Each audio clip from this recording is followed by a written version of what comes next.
Just quickly, before I get into this video, if you do want to hear some more long form content from me, you can sign up to my Patreon. I think you can still get a 7-day free trial and you will get 4 to 5 podcasts per month. I will be focusing primarily on transfers for the next podcast, which should be out tomorrow. But I also did a season review, so that is the first episode with AJ analysis, so check that out. So I'll leave it linked in the description, and thank you in advance because you are helping to support the channel.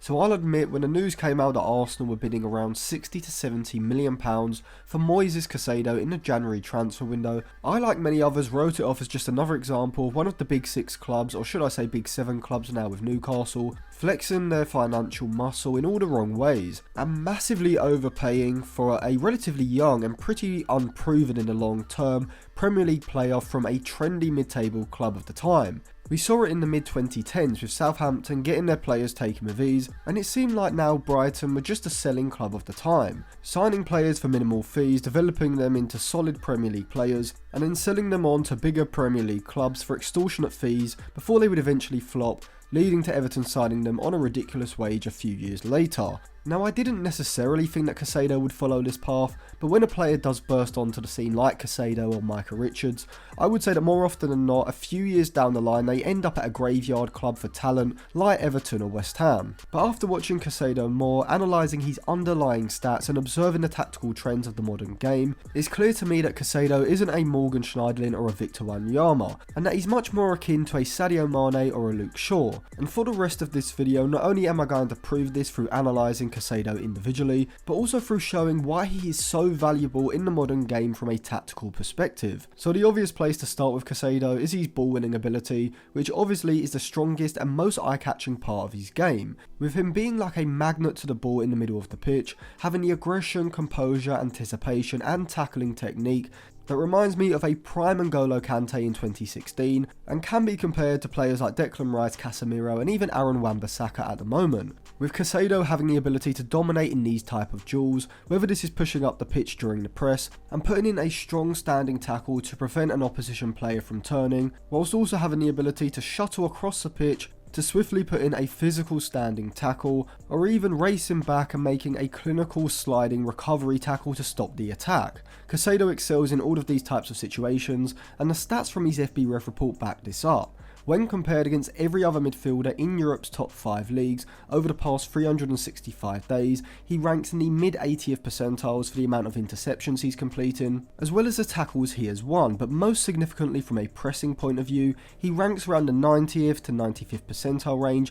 for his tackles in the middle and attacking third. And this shows that as a high volume defensive actions kind of midfielder with the physicality and athleticism that he has to match, if he was put into this Ten Hag midfield alongside Casemiro, Caicedo can be used as a ball winning weapon in the press, being given a license to push out of that deeper midfield position if needed, giving United a significantly improved individual presser in that area compared to what they currently have with Christian Eriksen. And I think utilising a more defensive minded midfielder, or what you would call a ball winner, higher up the pitch when looking to press the opposition high will become more and more popular throughout the 2020s. We saw Stefano Pioli kind of do it in the Champions League quarter-final second leg against Napoli, where Ismail Bennacer out of possession was deployed in what you would usually refer to as a central attacking midfield position in a 4-2-3-1, ahead of Krunic and Tonali in that deeper double pivot. Now, in this specific game, Milan weren't actually pressing that high up the pitch in Napoli's defensive third during the build-up, and so it's not exactly the same as how I would envisage Caicedo being used in Ten Hag's press,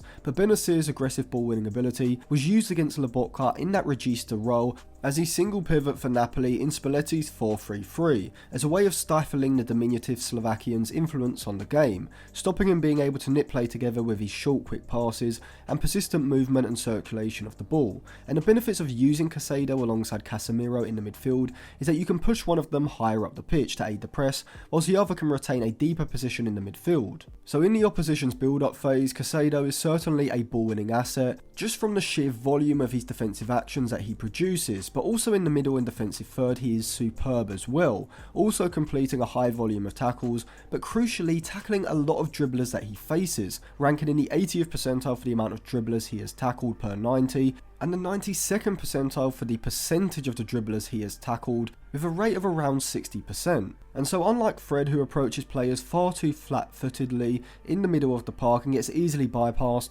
McTominay, who doesn't have the overall reading of the game or positional awareness that Caicedo has, and Eriksen, who lacks almost all the physical and defensive attributes needed, Caicedo, like Casemiro, is going to have the ability to stop the opposition's quick transition in attacks through the centre of the pitch. And a great example of this came in the 2-2 draw against Tottenham a few weeks ago. So I think this was around midway through the second half, and here we see there is a turnover from a United attack in the Tottenham half, and you can see that as the ball is rolling to Højbjerg, that Harry Kane is sitting in behind United's double pivot of Casemiro and Fred. As Højbjerg plays a pass, splitting Casemiro and Fred and releasing Kane, both players, but mainly Fred because Kane is on his side, now have to race back and look to stop the Tottenham counter with a quick recovery. If this was someone with the pace of Son or Kulusevski, then United have a major problem. But considering that Kane isn't the quickest, you'd expect Fred to be able to make up the ground. But what happens is that Shaw steps out and really should do better in the tackle, and so whilst I am being critical of Fred in this situation,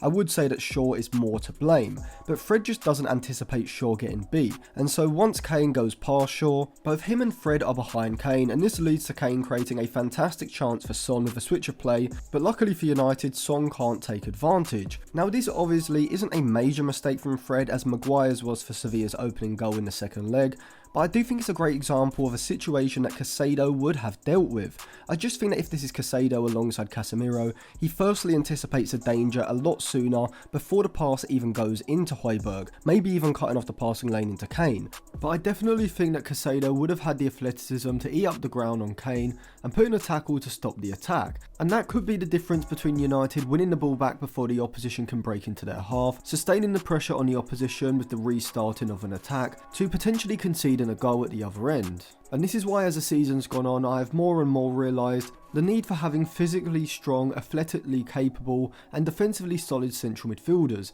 as even though Casemiro is exactly this, he just can't cover every blade of grass and be in every position to stop every attack. And so whilst it may seem fine to have Casemiro alongside players who are frankly nowhere near his level defensively, like Eriksen, Fred, Fernandes, Sabitzer or McTominay in midfield, there are going to be situations throughout a lot of games, like the one against Tottenham which I just showed you, where you are vulnerable to these quick transitions through the centre of the pitch. And whilst Son wasn't able to take that chance, in big games against elite clinical finishers, more often than not they are going to punish you. But the obvious issue with trading someone like Eriksen for a better ball winner is that you normally sacrifice the creativity and ball progression that a creator like Eriksen provides. However, the reason I rate Caicedo so highly is because whilst he is an exceptional ball winner, as his FBref report shows, the stats show that he's also excellent in possession. Now I don't mean this solely in terms of creating chances in the final third, as from his FBref report we can see that he's only ranking around the 40th percentile for his XG assisted and around the 60th percentile for his passes into the penalty area, which is still fairly impressive, as you probably would consider Caicedo a lot more similar to someone like Casemiro than Eriksen. But in comparison to the former Tottenham man, you can definitely see the drop off,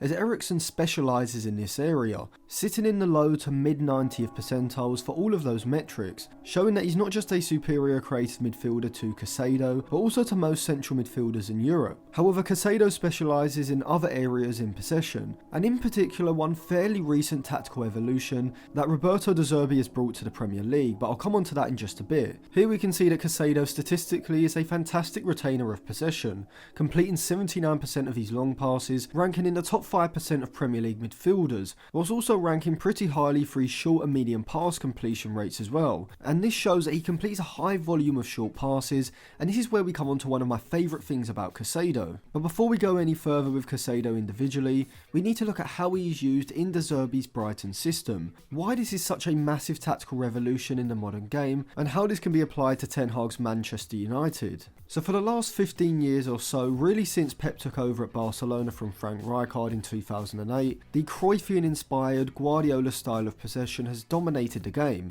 Now this has evolved over time, as we would initially see this single pivot in a midfield three, which was Busquets' role in Guardiola's Barcelona side, drop between the two centre-backs who would split, with the full-backs pushing higher up the pitch, sitting in line with the two central midfielders Iniesta and Xavi, who would refrain from dropping deep in a defensive third and would hold higher positions, giving Barcelona what was essentially a 3-4-4 build-up shape. And this was most notable in Pep's first Champions League victory in 2009 against Sir Alex Ferguson and Ronaldo's Manchester United side. Towards the mid to late 2010s, we saw Pep evolve his shape further, having one of the fullbacks retain a deeper position to create a back three, as Eric Abidal occasionally did at Barcelona, but he maintained the use of a regista like Xabi Alonso, who would still drop into the back line, which would enable the next tactical evolution, which was the use of inverted fullbacks, with any two of Alaba, Lahm or Rafinha inverting in field and allowing the central midfielders like Vidal, Müller or Schweinsteiger to push up between the lines. Fast forward to 2023, and with even mid-level Premier League and Champions League clubs